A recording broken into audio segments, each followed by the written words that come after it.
Salam dan bahagia, salam guru penggerak Indonesia. Bertemu kembali dengan saya, Laurentius Anggita Yuda Harnoko dari SMK Stradadaan Mogot, calon guru penggerak Angkatan 7, Kota Tangerang, Provinsi Banten. Pada kesempatan ini, saya akan mempresentasikan hasil dari pekerjaan dan tugas koneksi antar materi dari modul 1.2. Dan pada kesempatan ini saya akan mengkoneksikan materi dari modul 1.1 tentang filosofis pemikiran Ki Hajar Dewantara dengan modul 1.2 yaitu peran dan nilai guru penggerak. Selanjutnya saya akan menjelaskan hasil dari saya mempelajari modul 1.1 dan modul 1.2 melalui refleksi. Pada kesempatan ini saya menggunakan model refleksi 4P yang terdiri dari peristiwa, kemudian perasaan, kemudian pembelajaran, dan yang terakhir adalah penerapan. Baik, saya akan menjelaskan tentang P yang pertama, yaitu P yang berarti peristiwa. Pada kesempatan ini saya akan membagikan momen yang paling penting dan mencerahkan bagi saya sebagai seorang pendidik. Yang pertama, mempelajari modul 1.1 tentang filosofis pemikiran Ki Hajar Dewantara sebagai acuan pendidik, dan modul 1.2 tentang nilai dan peran guru penggerak. Kemudian yang kedua, memahami filosofis pemikiran Ki Hajar Dewantara di mana seorang guru bertindak sebagai among yang bertugas menuntun murid, serta pernyataan Ki Hajar Dewantara mengenai menghamba pada anak. Kemudian yang ketiga, menganalisis masing-masing nilai dan peran guru penggerak yang berkaitan dengan filosofis Ki Hajar Dewantara. Selanjutnya, peristiwa yang keempat tentang melakukan aksi nyata atau penerapan dari filosofis pemikiran Ki Hajar Dewantara. Kemudian yang kelima, mengerjakan setiap tugas dengan adanya batas waktu, terutama untuk tugas kolaborasi yang hanya diberikan 1 hari untuk berdiskusi bersama-sama rekan CGP. Berikutnya saya akan menjelaskan refleksi peristiwa tentang kaitan antara materi modul 1.1 dengan materi modul 1.2 yang saya pahami dan saya pelajari, di mana filosofi pemikiran Ki Hajar Dewantara mengenai pendidikan yang berhamba pada anak, di mana pendidikan haruslah berorientasi pada siswa untuk tumbuh kembangnya sesuai dengan minat dan bakatnya. Hal ini tertuang pada modul 1.1 tentang berpihak pada anak. Nilai ini yang sampai sekarang saya hidupi, sehingga kedepannya saya akan berorientasi dan bertujuan berpihak pada murid. Dan di modul 1.2, peran guru penggerak menjadi pemimpin pembelajaran. Dari kedua modul 1.1 dan modul 1.2 adanya keterkaitan antara berpihak pada murid dan menjadi pemimpin pembelajaran, di mana seorang guru penggerak harus mampu menggerakkan, harus mampu berubah, bertransformasi, sehingga kualitas pembelajaran, kualitas pendidikan di sekolah itu semakin maju, sehingga harapan dan tujuan pendidikan Indonesia akan menuju tujuan, yaitu pendidikan yang maju. Selanjutnya, P yang kedua yaitu perasaan.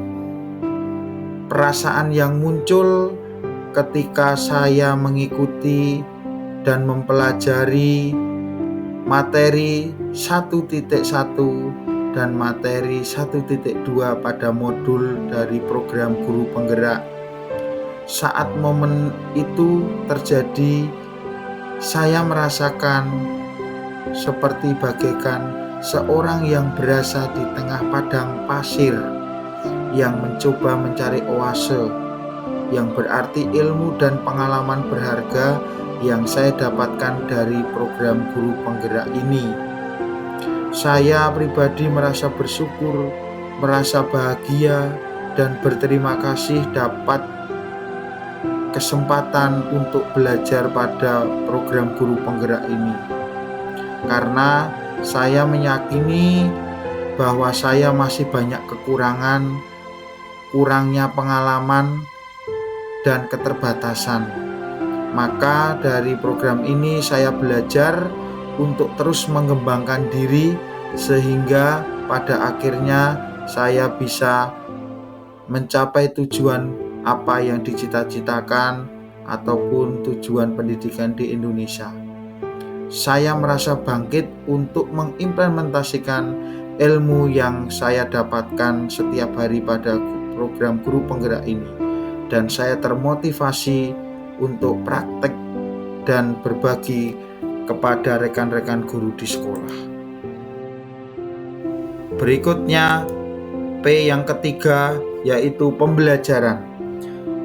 Sebelum momen tersebut terjadi, saya berpikir bahwa saya merefleksikan saya adalah seorang guru biasa yang memiliki orientasi bahwa pembelajaran yang baik adalah pembelajaran yang menggambarkan atau situasi dalam kelasnya itu muridnya duduk dengan rapi, diam, mendengarkan, dan semua proses pembelajaran itu berpusat pada guru dan tidak menggunakan teknologi yang sekarang bisa diadopsi untuk kegiatan pembelajaran baik di dalam kelas maupun di luar kelas. Kemudian saya selalu mengedepankan nilai kognitif karena materi pembelajaran yang saya lakukan harus sesuai dengan target kurikulum, harus selesai dan harus mencapai nilai KKM 75. Dan saya jarang merefleksikan atas pembelajaran yang saya lakukan setiap harinya di sekolah. Selanjutnya, saya juga jarang berkolaborasi dengan rekan sejawat. Setelah saya mengikuti program guru penggerak ini, pembelajaran sangat banyak sekali. Saya merefleksikan bahwa saya berpikir harus mampu. Yang pertama, menjadi pemimpin pembelajaran yang berpihak pada murid dengan selalu berinovasi agar pembelajaran menjadi lebih menyenangkan dan bermakna, disertai dengan teknologi, penerapan teknologi dalam proses pembelajaran di dalam kelas. Mewujudkan kepemimpinan murid, menjadi coach bagi rekan guru lain, mendorong kolaborasi dan menggerakkan komunitas praktisi di sekolah. Tiba saatnya P yang terakhir, P yang keempat adalah P penerapan, di mana apa yang saya rencanakan dan saya sudah lakukan dari sekarang. Yang pertama tentang nilai berpihak pada murid, di mana saya sebagai seorang guru harus berperan dan bersikap among dan menuntun para murid. Kemudian nilai yang kedua adalah inovatif, di mana saya harus menciptakan hal-hal baru dan berani berkarya dengan berinovasi menggunakan teknologi yang ada di dalam proses pembelajaran. Selanjutnya, nilai reflektif, di mana setiap kali saya melakukan pembelajaran baik di dalam kelas maupun di luar kelas, saya melaksanakan refleksi. Refleksi bisa dilakukan oleh siswa ataupun saya sendiri guru, di mana saya melihat ke diri saya, bagaimana murid melihatnya ke dirinya masing-masing, sehingga semuanya akan berpikiran terbuka Saya sebagai pendidik harus terbuka, tidak boleh menang sendiri, dan bertanya pada diri sendiri, apakah pembelajaran yang sudah saya lakukan sudah sesuai dengan rencana, sudah sesuai dengan tujuan pembelajaran yang ada di Indonesia. Kemudian nilai yang selanjutnya adalah mandiri. Bagaimana saya harus selalu berinisiatif untuk menggerakkan, untuk bertransformasi, mengubah ekosistem yang ada pada sekolah menuju ekosistem yang baik, dan memiliki motivasi diri, semangat, tidak mudah putus asa di dalam bekerja dan melayani dalam dunia pendidikan. Refleksi penerapan yang terakhir adalah nilai kolaboratif. Bagaimana saya bisa bekerja sama dalam komunitas praktisi, bahwa saya sudah memulai dan akan selalu mengembangkan, mengikuti pelatihan-pelatihan untuk meningkatkan kompetensi saya sebagai seorang pendidik, sehingga apa yang sudah saya rencanakan dan saya akan terapkan nanti di dalam kelas itu sesuai dengan tujuan pendidikan di Indonesia. Dan saya meyakini guru bergerak, Indonesia akan maju. Sekian dan terima kasih sudah menonton video yang saya buat. Jika ada pertanyaan tentang video yang saya buat, silahkan tulis pada kolom komentar. Jangan lupa subscribe, like, share, komen. Salam dan bahagia. Salam Guru Penggerak Indonesia.